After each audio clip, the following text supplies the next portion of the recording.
दोस्तों, आज के इस वीडियो में हम आपको बताएंगे दुनिया के सर्वश्रेष्ठ धनुर्धरों के बारे में। क्या आपको पता है कर्ण और अर्जुन दोनों में सर्वश्रेष्ठ धनुर्धर कौन है? धनुर्धर तो बहुत हुए, लेकिन एक ऐसा भी धनुर्धर था जिसकी विद्या से भगवान कृष्ण भी सतर्क हो गए थे।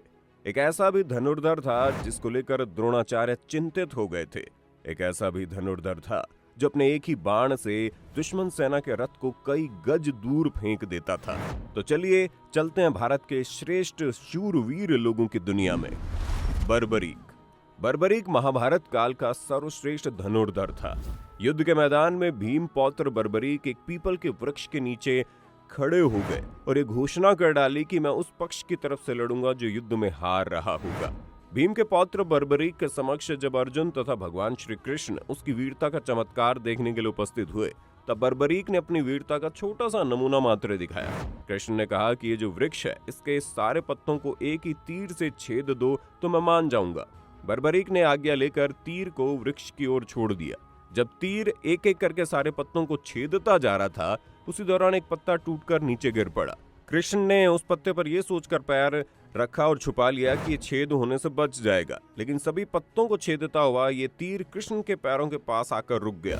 तब बर्बरीक ने कहा, प्रभु आपके पैर के नीचे एक पत्ता दबाए, कृपया पैर हटा लीजिए, क्योंकि मैंने तीर को सिर्फ पत्तों को छेदने की आज्ञा दे रखी है, आपके पैर को छेदने की नहीं। उसके इस चमत्कार को देखकर कृष्ण चिंतित हो गए। भगवान श्री कृष्ण ये बात जानते थे कि बर्बरीक प्रतिज्ञावश हारने वाले का साथ देगा। यदि कौरव हारते हुए नजर आए तो फिर पांडवों के लिए संकट खड़ा हो जाएगा, और यदि जब पांडव बर्बरीक के सामने हारते नजर आए तो फिर ये पांडवों का साथ देगा। इस तरह वो दोनों ओर की सेना को एक ही तीर से खत्म कर देगा। कर्ण, वैसे तो महाभारत काल में सैकड़ों योद्धा हुए, लेकिन कहते हैं युद्ध में कर्ण जैसा कोई धनुर्धर नहीं था। कवच और कुंडल नहीं दान में देते तो कर्ण को मारना असंभव था। कर्ण के अर्जुन और एकलव्य से श्रेष्ठ धनुर्धर होने का प्रमाण यह है कि कर्ण के तीर की इतनी ताकत थी कि जब वे तीर चलाते थे तो उनका तीर अर्जुन के रथ पर लग जाता था तो रथ पीछे कुछ दूरी तक खिसक जाता था। भगवान श्री कृष्ण अर्जुन से कहते थे कि जिस रथ पर मैं और हनुमान विराजमान है, उसके इस तरह पीछे धकेले जाने से पता चलता है कि कर्ण की धनुर्विद्या में बहुत बल है। एकलव्य, गुरु द्रोणाचार्य की मूर्ति बनाकर उस मूर्ति के समक्ष एकलव्य ने धनुष विद्या सीखी थी। गुरु द्रोण को जब इस बात का पता चला कि एकलव्य अर्जुन से भी श्रेष्ठ धनुष बाण चलाना सीख गया, तो उन्होंने एकलव्य से पूछा, तुमने ये विद्या कहाँ से सीखी? इस पर एकलव्य ने कहा, गुरुवर, मैंने आपको ही गुरु मानकर आपकी मूर्ति के समक्ष इस विद्या को हासिल किया है।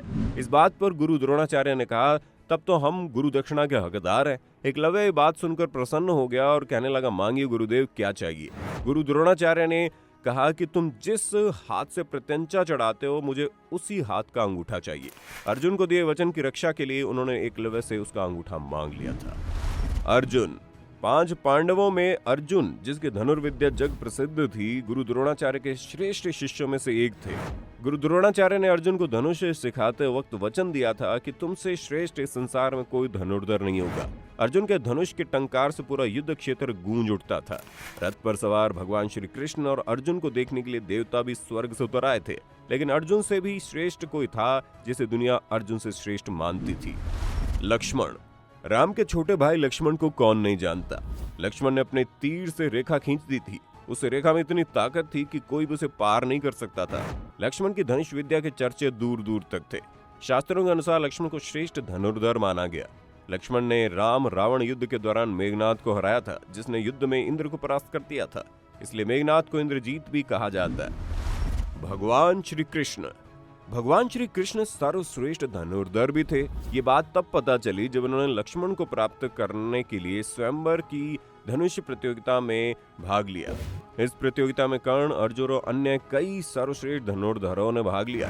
द्रौपदी स्वयंवर से कहीं अधिक कठिन थी लक्ष्मणा स्वयंवर की प्रतियोगिता। भगवान श्री कृष्ण ने सभी धनुर्धरों को पछाड़कर लक्ष्मणा से विवाह किया। हालांकि लक्ष्मणा पहले से ही कृष्ण को अपना पति मान चुकी थी, इसीलिए श्री कृष्ण को इस प्रतियोगिता में भाग लेना पड़ा। श्री कृष्ण के धनुष का नाम शारंग था। भगवान श्री राम, एक बार समुद्र पार करने का जब कोई मार्ग नहीं समझ में आया तो भगवान श्री राम ने समुद्र को अपने तीर से सुखाने की सोची, और उन्होंने तरकश में अपना तीर निकाला ही था और प्रत्यंचा पर चढ़ाया ही था कि समुद्र के देवता प्रकट हो गए और उनसे प्रार्थना करने लगे। भगवान श्री राम को सर्वश्रेष्ठ धनुर्धर माना जाता है। हालांकि उन्होंने अपने धनुष और बाण का उपयोग बहुत मुश्किल वक्त में ही किया। भगवान शंकर, संपूर्ण धर्म, योग और विद्याओं की शुरुआत भगवान शंकर से ही होती है और उसका अंत भी उन्हीं पर होता है। भगवान शंकर ने धनुष से त्रिपुरासुर को मारा था। त्रिपुरासुर अर्थात 3 महाशक्तिशाली और ब्रह्मा से अमरता का वरदान प्राप्त असुर थे।